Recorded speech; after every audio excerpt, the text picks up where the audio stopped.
you guys have gone above and beyond just typical, hey, here's a printer, here's how it works, see you later. You guys even kind of give a little bit of an estimating thing, just a little bit of an ROI, kind of show them, hey, this is how you should break it down. This is what you should be costing. This is what you should be selling for, in such a way that it really shows them what's our ROI and kind of gives them just a a guideline of what they should be charging. Yeah, my goal for every customer we interact with, I'm trying to sell them 5 printers. Okay. That's how we look at every install. That's our baseline deal is we're trying to sell you 5 printers.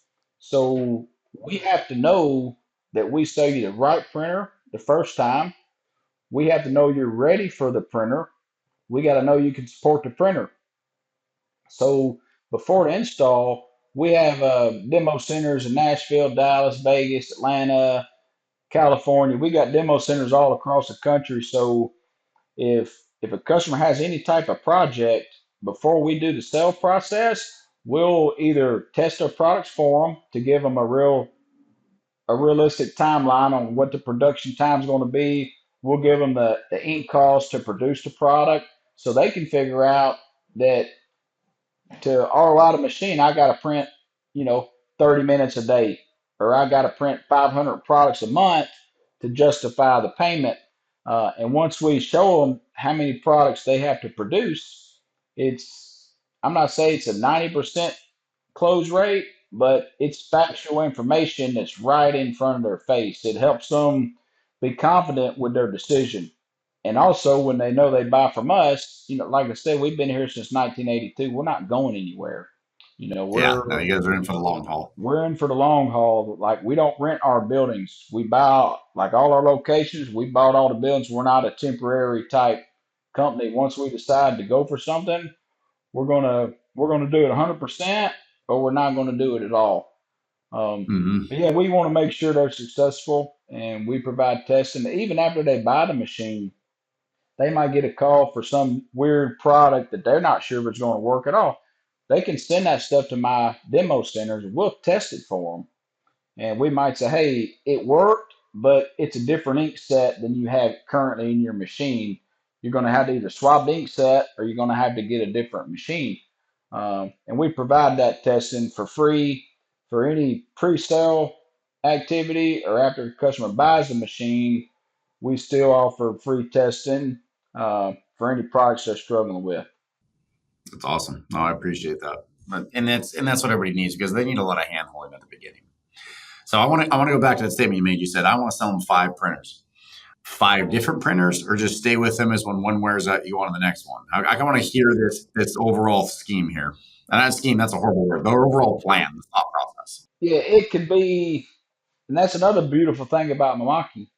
The same software that runs the 6042, which is a 24-inch machine, that same software can run our 8 foot by 10 foot machine.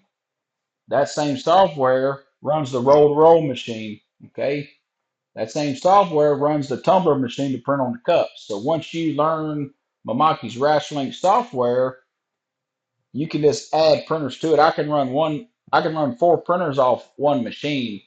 Uh, Most of the time, it's a different model Mamaki that they buy. Like right now, what we're seeing is our customers are buying the 6042, which is a flatbed machine. Okay, the flatbed machine doesn't cut; it just prints directly. It's a direct to object printer, and normally it's between 8 and 12 months into the ownership of that machine. They'll purchase the next machine, which is our UCJV. That's the roll to roll machine that prints it. It's like almost like a sticker machine, but it does wraps, stickers, window graphics, window cleans, window perf, but it also has white ink and spot gloss. So you're printing on stickers and decals. Uh, so that's usually what it is. It's either they start out with the flatbed, then they get the roll to roll. Now we're seeing a big explosion on the UV DTF printers. Okay, where that's printing on a film, laminating it, and then cutting it out. So if you have let's say you're doing an interior in an airplane, okay, well, instead of taking that airplane apart, we can print these decals that then you can go apply inside the airplane, whether it's on the seats, whether it's on around the cup holders, the TV screens. You can make custom decals, and they're very durable. Or if you have a race car or a helicopter, something like that, you want to decorate the dashboard. Well, you don't want to remove that. You don't want to have to take it apart. With these UV DTF decals are able to do that. It's for stuff that you can't really put in your printer, and maybe it's a recessed area that these are flatbed printers. So the further you are away from the product, you're going to miss. It's not going to look as good. Um, but we've seen a big explosion in the UV DTF, and Mamaki is the only Japanese company that's entered the UV-DTF space. It's always been other like Chinese brands and Korean brands. Well, Mamaki's the first Japanese engineered DTF machine, and we're putting those in as quick as we can get them, and they're performing great. We'll have those at Printing United too. Oh, cool. Well, I definitely want to wander over and check that out.